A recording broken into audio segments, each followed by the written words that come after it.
Hola a todos, bienvenidos al canal Palabras del Alma.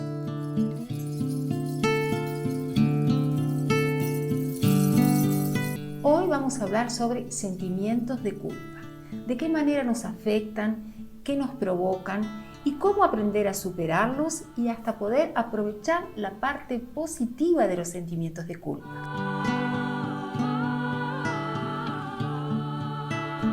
Los sentimientos de culpa pueden ser la causa de somatizaciones, de depresión, de auto-boicot, pueden ser la causa del autocastigo, de agresividad, irritabilidad, cambios de humor y también nos puede llevar a una tendencia de delegar y de no poder decidir por nosotros mismos.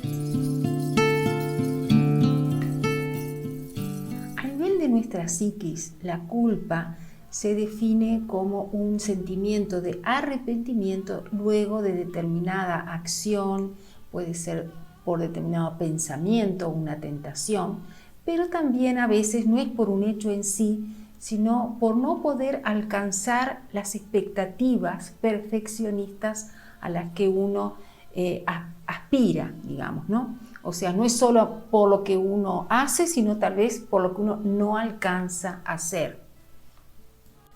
A partir de ese error o esa acción que se considera errada, aparecen pensamientos, ideas de una manera obsesiva, recurrentes. Por ejemplo, no debía haberlo hecho, no tendría que haber dicho tal cosa, no debía haber comido tal otra cosa, en fin.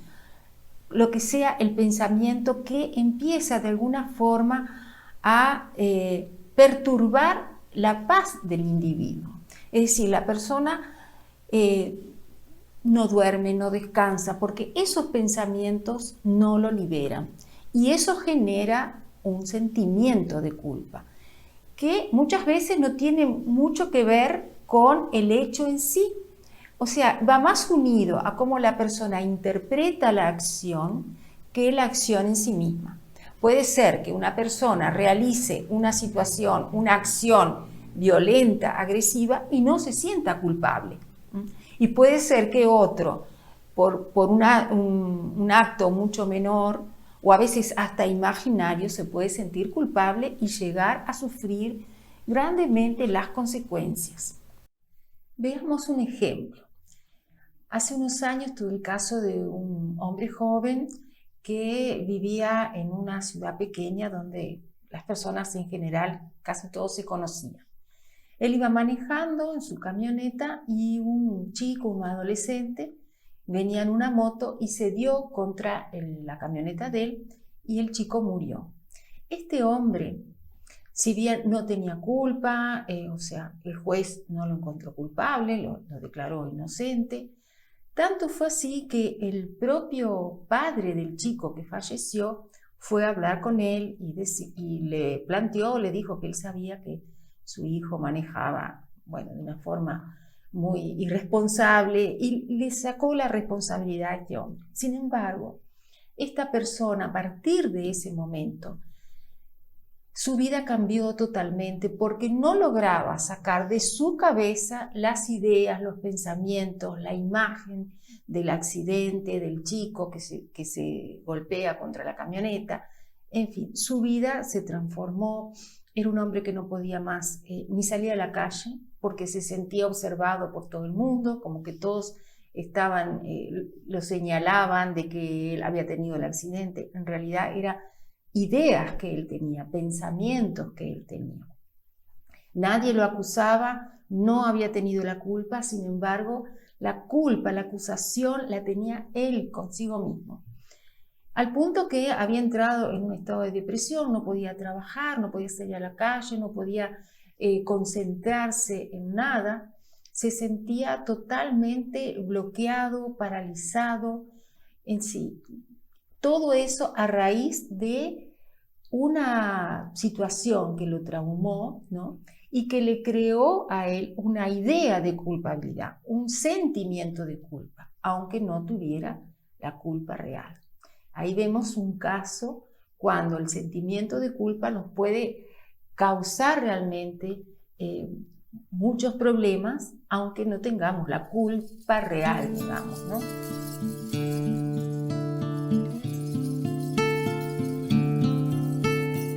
Vamos a ver otro caso diferente.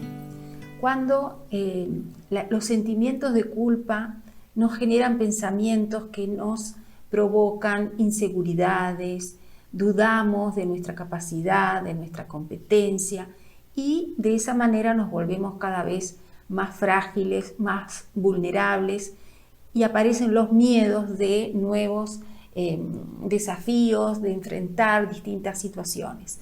Por ejemplo, tenía un chico que cuando yo lo traté ya tenía más de 20 años, pero él jugaba al tenis desde que era muy niño, y con el padre era el que lo llevaba a practicar. Pero cada vez que él se equivocaba o no jugaba bien o perdía el partido, el padre de alguna manera lo sancionaba, lo insultaba, y él se sentía cada vez más desvalorizado, digamos, ¿no?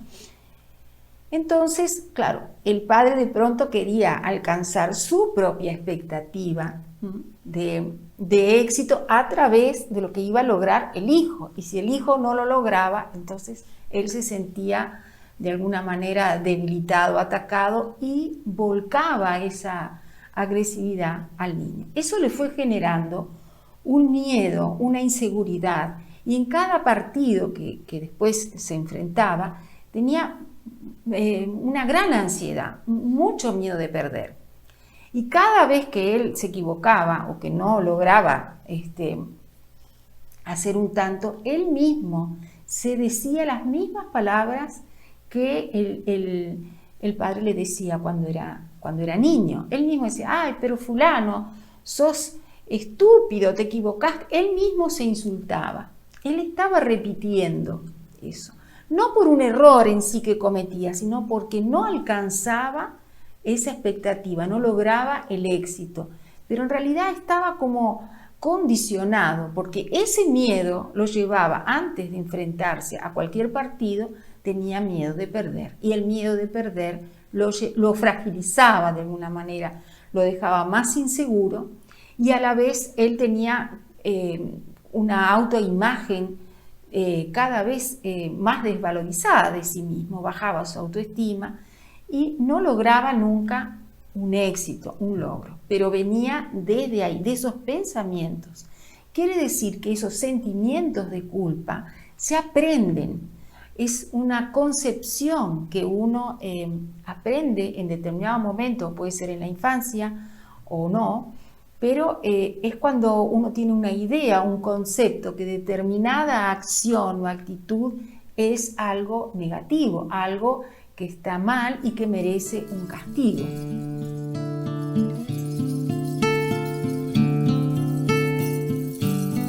Y aquí entramos en un tema muy interesante, que es el autocastigo. Entendemos autocastigo cuando nuestra mente nos juega una mala pasada y nos provocamos un sufrimiento nosotros mismos. Ese autocastigo puede ser un dolor psicosomático, puede ser un dolor de espaldas, dolor de estómago, dolor de cabeza, dolores distintos. Puede ser también a veces una impotencia, cuando la persona cometió un engaño, una traición en la pareja, y puede aparecer un problema sexual como una forma de autocastigo.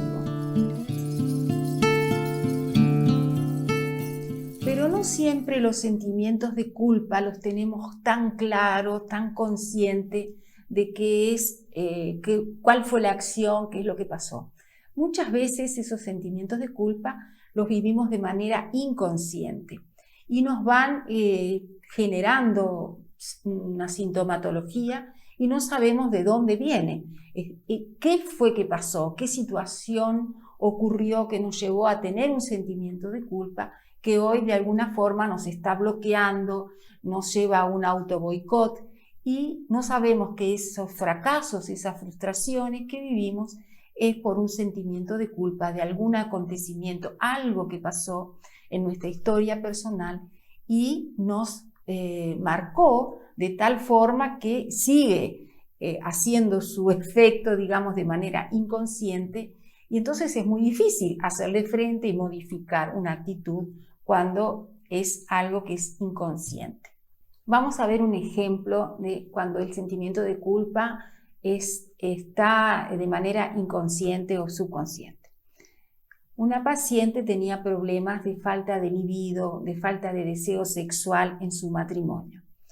Y hicimos una regresión. ¿Y qué apareció? Cuando ella era niña, estaban un día jugando con una hermana y unos primos, y eran chicos, tendrían entre 6 y 7 años, pero estaban jugando al doctor y lo que hacían era mirar su sexo, ¿no? En ese momento que ellos jugaban, en realidad lo que querían era mirar, estaban en esa etapa de la infancia que les atraía ver el sexo opuesto.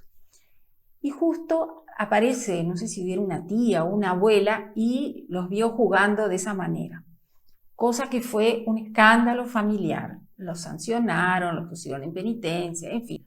Pero eso quedó de manera inconsciente en ella.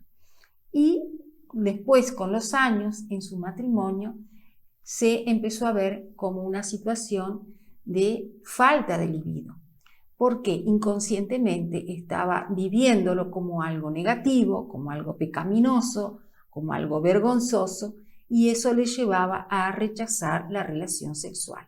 Y ahí vemos un sentimiento de culpa que está haciendo su efecto, pero de manera inconsciente.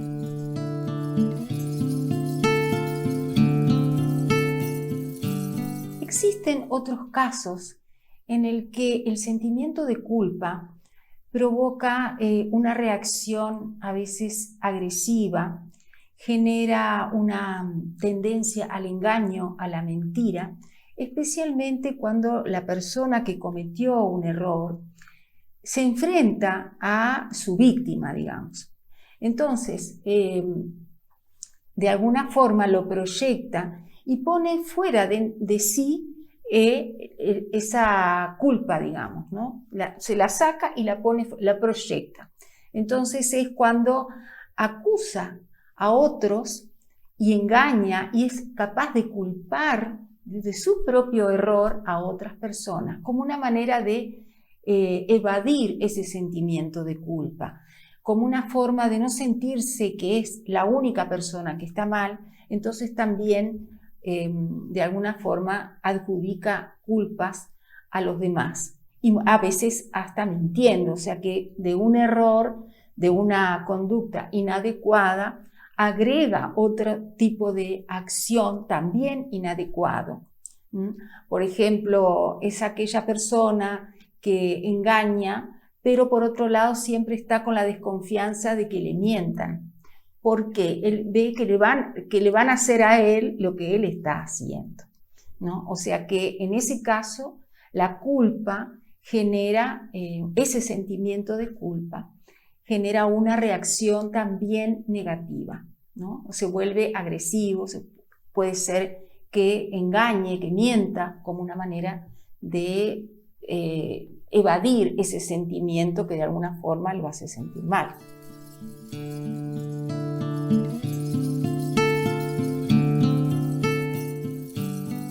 En otros casos vemos que esos pensamientos son tan limitantes, paralizan de la acción a la persona, lo hacen sentir incapaz de tomar decisiones, incapaz de resolver sus cosas. Entonces entra en una tendencia de delegar en otro cualquier situación que necesite resolver, que necesite hacer o decidir, porque se vuelve tan inseguro, se siente tan incapaz que pierde totalmente su seguridad, su autoestima y entra en una situación de depender de otros. Por ese miedo permanente a equivocarse, prefiere hacer o tomar la decisión del otro. A veces hasta en cosas muy insignificantes, desde una ropa, de lo que van a comer, de los gustos personales. Empieza como, y eso es algo que se va como invadiendo distintas áreas de la vida y cada vez la persona se va volviendo más incapaz de resolver su propia vida. Se siente absolutamente insegura por ese miedo a equivocarse, ese miedo a fallar. Entonces siempre piensa que el otro va a hacer las cosas mejor que él mismo. Bueno, y no todo es malo con respecto a las culpas. También tomar conciencia, tener autoconciencia de nuestros errores, de nuestras fallas, nos ayudan a poder modificar nuestra forma de actuar, a poder superarnos, a poder mejorar, a poder progresar. Cuando uno es capaz de, en ese caso, enfrentar el error, tomar conciencia de eso que estamos haciendo mal y poderlo modificar. Si no lo reconocemos, nunca lo vamos a cambiar y no lo vamos a modificar. Entonces, esa es la parte, digamos, importante o positiva de ese pensamiento, de esa conciencia que nos lleva a poder evaluar qué es lo que hicimos mal y poder aprovechar de eso y aprender de esa acción errada, cómo poder superarlo y mejorar. Bien, ¿y de qué manera podemos luchar para que nuestra conciencia no nos castigue de esa forma, para poder superar, para poder elaborar esas culpas que tenemos de manera inconsciente o consciente, pero que no podemos manejar? Existe una meditación que realmente hace un efecto de limpieza de la conciencia. Cuando la conciencia está actuando de una manera inadecuada, es decir, que nos lleva a tener depresión, somatización, o nos bloquea, o estamos agresivos, no lo podemos manejar. Entonces, en esos casos, que es algo patológico ya, que nos domina, que nos hace perder nuestra seguridad, nuestra autoestima, podemos luchar, sí, para esos sentimientos de culpa, que la mayoría de las personas tenemos, porque todos en algún momento hemos cometido algún error, nos hemos arrepentido de cosas. A veces ocurre con personas que se sienten con culpa porque perdieron un familiar muy cercano y sienten que no estuvieron todo lo que esa persona hubiera necesitado, que no les dijeron cuánto los querían o que no lo cuidaron suficientemente. Entonces a veces es muy común tener sentimientos de culpa porque todos hemos errado. No existe un ser humano que no se equivoque. Así los antiguos egipcios tenían un concepto muy interesante que ellos no tenían el concepto del perdón o del arrepentimiento, eso ya es posterior, digamos, en la historia, pero ellos tenían el concepto de la balanza. En un platillo ponían las buenas acciones y en el otro los errores, entendiendo de que siempre nos vamos a equivocar, que siempre estamos expuestos a cometer errores. Entonces tenemos que preocuparnos y dedicarnos de alguna manera a tener el otro platillo de la balanza también que pese, es decir, el de las buenas obras, las buenas acciones. Entonces, una forma de luchar con nuestra conciencia no es solamente borrar un sentimiento de culpa, sino también crear buenas acciones, dedicarnos a hacer cosas buenas para levantar de esa manera nuestra autoestima, sentirnos mejor con nosotros mismos. Entonces siempre es bueno evaluar y hacer cosas buenas para compensar los errores que todos cometemos. Eso es en cuanto a nuestro accionar, pero también podemos luchar con meditaciones y hay una meditación que es específica para ayudar a limpiar de alguna manera nuestra conciencia de esas cargas emocionales, esos sentimientos de culpa que, como decíamos anteriormente, nos atrapan, ¿no? Nos bloquean. La meditación es Bet Hol Shi y se hace todas las noches cuando ustedes ya van a dormir acostados, se ponen boca arriba con las manos a los costados del cuerpo y los puños cerrados. y entran a repetir mentalmente esa meditación, Bet Kol Shi, Bet Kol Shi, y la hacen todos los días, todas las noches, hasta que sientan realmente que se sienten mejor y liberados de esos pensamientos que invaden y que no nos dejan concentrar y no nos dejan ver las cosas buenas de la vida. Y ahora sí, me despido de ustedes y que tengan muchos éxitos.